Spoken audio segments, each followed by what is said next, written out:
हर हर महादेव, जय मां जगदम्बे। मैं वैद रवि आयुर्वेदा चैनल में आप सब वैद मित्रों के डॉक्टर का स्वागत करता हूँ। वैद मित्रों, आज मैं आपके लिए लेके आया हूँ पारद भस्म, जो ताकत का नायाब, अनमोल और अनुभूत नुस्खा जो मैं आपको बताने जा रहा हूँ। ये अपने औषधालय में जो वही वैद बनाए जिनको गुरु के सानिध्य में रह के पारद पे काम किया, मनन किया, अध्ययन किया और पूजा भाव, भक्ति भाव से जिनको पारद का पूर्ण ज्ञान हो, वही वैद इस पे हाथ डाले। अन्यथा जो अनाड़ी वैद है, इधर उधर से कुछ भी देख कर या घर में लाकर बनाते हैं या किसी को खुद खाते हैं या दूसरे को खिलाते हैं, खुद मरते हैं, दूसरों को मारते हैं, वो इन चीज़ों से दूर रहे, क्योंकि उनकी वजह से आगे बहुत रस विज्ञान जो हमारा आयुर्वेद बदनाम हो चुका है।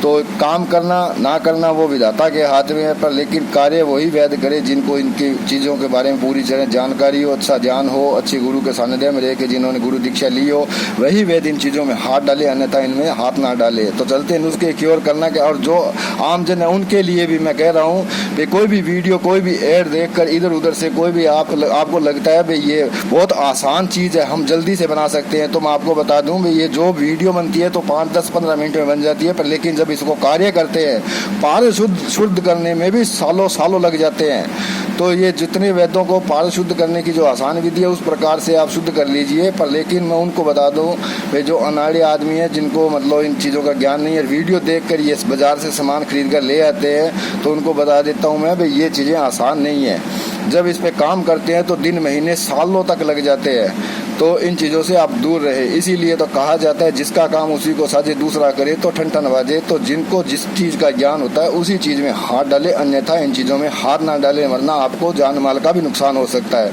तो इन चीज़ों को पहले लाने से पहले शुद्ध किया जाता है, फिर अमृतीकरण किया जाता है, भस्मीकरण किया जाता है, फिर इसकी परीक्षा की जाती है कि क्या ये खाने लायक हुआ है या नहीं हुआ है। उसके बाद ये किसी को दिया जाता है, अन्यथा लाभ की जगह हानि होती है। तो चलते हैं नुस्खे की ओर। करना क्या है मित्रों, आपने लेना 2 तोला पारा शुद्ध अपने विधि से, जो आपको उचित विधि जो जिसने गुरु ने आपको सिखाई है उस विधि से आपने 2 तोला शुद्ध पारद लेना है। आपने क्या करना है, 2 तोले पारद को और 50 चांदी वर्क, ये इस तरह के 50 चांदी वर्क लेने हैं, बढ़िया क्वालिटी के। 100 ml सफेद कंटकारी, जिसको लक्ष्मण पुत्रदा भी कहा जाता है और सफेद कंटकारी बृहति भी कहा गया है, उसका आपने 100 ml दूध रस लेना है, कूटकर 100 रस जो होता है उसका रस निकालना है। उसके अंदर मैं दिखा देता हूँ आपको पौधा। ये वैद मित्रों सफेद कंटकारी है, जिसको लक्ष्मण पुत्रदा भी कहा गया है। ये सफेद कंटकारी है, तो इस पे कांटे ही कांटे होते हैं। ये इसका फल लगा हुआ है, ये देखिए, ये इसका फल है। ये देखो सारे इस पे फूल पे पत्ते पे सब, इसको जिस माता बहनों को संतान नहीं होती है उसको संतान होती है। और ये बहुत ही कारगर औषधि है वैद मित्रों, पारद का बंधन करती है, पारद को मूर्छित करती है। ये पारद के विषय में बहुत ज़्यादा कारगर औषधि है। तो ये कफ श्वास रोगों में बहुत उत्तम कार्य करती है। और जिन माता बहनों को संतान सुख नहीं होती है उनको संतान सुख देने में सक्षम है ये।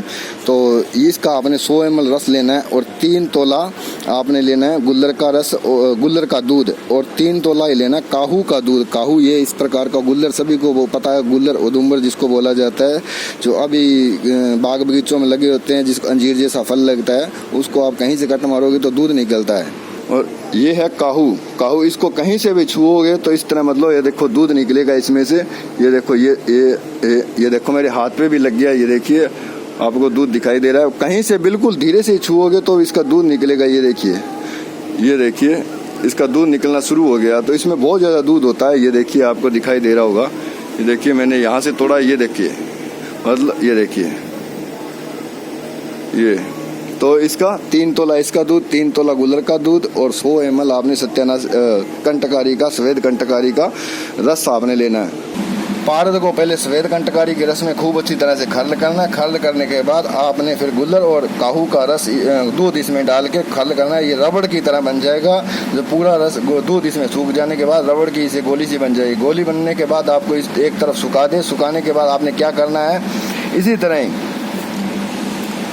5 तोले आपने बढ़िया हींग लेनी है। बढ़िया हींग, 1 नंबर क्वालिटी की। जितनी बढ़िया हींग होगी उतनी बढ़िया आपकी भस्म बनेगी। 5 तोला बढ़िया हींग और आपने क्या करना है, 3 तोले काहू का दूध और 3 तोले ही गुल्लर का दूध और 10 ग्राम सत्यानाशी का दूध, यानी 70 ग्राम ये दूध होना चाहिए। 30 ग्राम हमने गुल्लर का दूध लिया, 30 ग्राम काहू का दूध और 10 ग्राम सत्यानाशी का। इस हींग को इसमें खरल करके रोटला सा बना लीजिए। जो हमने पारद की गोली बनाई है, इस गोली को इसके अंदर रखिए। 3 इंच कपड़ मिट्टी करके मदान अग्नि हवा बचा के 1 शेर की उपलों की इसको आग देनी है, हवा बचा के मदान अग्नि देनी है। दूसरे दिन आपको जब आपकी आग शीतल हो जाएगी तो आपको इस प्रकार की ये खिली हुई ये खील आपको इस प्रकार की पारद की भस्म आपको मिलेगी। ये देखिए, ये इस प्रकार इसकी मात्रा है चौथाई रत्ती, ज़्यादा से ज़्यादा। और उचित मात्रा आप जिस वैद्य मरीज हो उसकी आप देख लीजिए भाई इसकी कितनी कैपेसिटी है, कितना ये पचा सकता है। और उचित अनुपान, क्योंकि हर रोगी की अलग अलग तासीर होती है, अलग अलग पचाने की क्षमता होती है। ये नहीं है भाई सभी की एक ही चावल या एक खसखस के बराबर आप मात्रा दे सकते हैं। मात्रा ऊपर नीचे भी की जा सकती है और अनुपान भी अलग अलग हो सकता है। किसी को सर्द प्रकृति है, किसी को गर्म है, किसी को सब कुछ आ गया, जो भी आ गया वो भी खा लिया। तो प्रकृति के अनुसार आप उचित इसके अंदर आप अन्य जो योग बनाते हैं, ताकत संबंधी जो भी है, नामर्दी, नपुंसकता, कमजोरी और जिनको उपदन से आ सके उनको भी आप 65 मिलीग्राम इसको मक्खन के साथ, दूध के साथ दीजिए। इस पर ये ध्यान रखें, दूध घी का ज़्यादा सेवन करना है, इस पर ऐसे ही नहीं खानी है, इसको पानी के साथ घुलकर भी ना लें। तो ये आप डायरेक्टली अगर आप खाएं तो इसको 1 रत्ती का चौथा हिस्सा आप मखनी में 50 ग्राम मखनी में लपेट कर सुबह इसको खा सकते हैं। ऊपर 20 मिनट बाद दूध पिएं। तो दूध घी का ज़्यादा सेवन करें, नहीं अन्यथा ये खुश्की करती है। तो अगला नुस्खा आपको मैं बता दूं। ये नुस्खा मित्रों सर्वसाधारण जन के लिए है। ये सभी भाई बंधु, जितने माताएं बहनें मेरी वीडियो देखती हैं, ये सब अपने घर में बना के रखिए। माताओं बहनों के लिए जिनको पानी लाग एलर्जी होती है, खाज होती है, उंगलियां जिनको पोचे भारी जिनको करती है, उनके उंगलियों में छाले हो जाते हैं, पेशाब में पीलापन आती है, दांत गिरती है, जिनको श्वेत प्रदर रोग है और आंतों में जख्म है, और या 120 प्रकार की एलर्जी है, धान से किसी प्रकार की कोई भी एलर्जी है, चावल, मूंग, खिचड़ी, बाजरा, कोई भी चीज़ खाने से, उड़द, मोट मतलब कनक, छोले, कोई भी बाजरा, कोई भी चीज़ आप खाते हैं और उससे आपको एलर्जी है, चमड़े के रोग लग जाते हैं, चमड़ी शीत बढ़ जाता है, या किसी प्रकार की एलर्जी है, जुकाम से पानी, मतलब कोई किसी प्रकार की 120 प्रकार की एलर्जी, उसके लिए एक बहुत ही नायाब और अनमोल और अनुभूत नुस्खा मैं आपको बताने जा रहा हूँ, जो 101% अनुभूत है और आजमाया हुआ है। ये आपको कोई इस प्रकार का कोई नुकसान नहीं होगा। इसमें आपने क्या करना है, 100 ग्राम सूखे आंवले लेने हैं, बाजार से बढ़िया क्वालिटी के आंवले लेने हैं 100 ग्राम। 25 ग्राम लाल चित्रक, ये इस प्रकार लाल चित्रक होगा, सफेद चित्रक नहीं लेना है। ये देखिए लाल चित्रक की थोड़ी सी इसमें लालीपन होगी, तो ये लाल चित्रक की छाल आपने लेनी है 25 ग्राम। और 10 ग्राम शुद्ध गंधक, ये शुद्ध गंधक है, ये अशुद्ध गंधक है, ये अशुद्ध है, ये शुद्ध है। ये गाय के दूध में शुद्ध की गई है और ये बकरी के दूध में शुद्ध की हुई गंधक है। तो ये अभी इसकी खरलाई चल रही है, अभी बड़ी बड़ी है, ये गाय के दूध में शुद्ध हुई है गंधक। तो ये आपने 10 ग्राम शुद्ध गंधक लेनी है। अगर कर सकते हैं तो बहुत बढ़िया बात है, नहीं तो आप किसी फार्मेसी की 10 ग्राम शुद्ध गंधक लीजिए। जिनको शुगर है वो इसमें मिश्री ना मिलाएं, जिनको नहीं है वो इसमें बराबर 135 ग्राम मिश्री मिलाकर रख लीजिए। मात्रा है 3-3 ग्राम। काली मिर्च के अर्क इसका अनुपान है। सुबह शाम इसको 3-3 ग्राम सेवन कीजिए, या एक टाइम भी आप सेवन कर सकते हैं। तो किसी प्रकार की एलर्जी है शरीर के, किसी प्रकार की चर्म रोग है, श्वेत प्रदर है, शरीर में गर्मी है, तो ये आपकी देखते देखते 2-4 दिन में ठीक हो जाएगी।